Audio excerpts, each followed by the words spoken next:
ये उर्दू हुरूफ तहज्जी का सबसे पहला हर्फ है। बस आ है। अलिफ लिखो। आ, आ, शाबाश। अब इन अल्फाज को देखो। 5 नाप। अब बताओ इन अल्फाज में अलिफ कहाँ है? वो रखा हुआ उसका। I'll hold this. बिल्कुल सही बताया। शाबाश, तुमने सही पहचाना। चलो अब इसे लिखना सीखते हैं।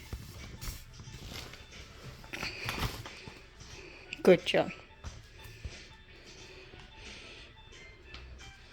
अली लिखो अलिफ। ये तो बहुत आसान है। क्यों दोस्तों, आसान है ना?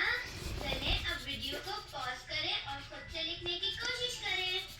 अच्छा अब ये देखो, क्या तुम बता सकते हो ये क्या है?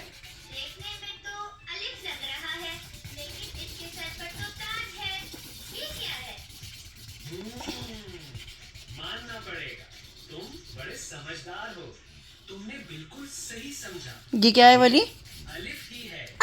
लेकिन ओके, इसके बाद क्या आएगा? ताज है जिसे मत कहते हैं। इसके बाद क्या आएगा वलू? अलिफ के सर पर ताज लग जाए तो ये बन जाता है अलिफ मत आ, जिससे आता है आम और लिखे यहाँ आज। ऐसे रख। इसे भी लिखना सीखो। Thank you.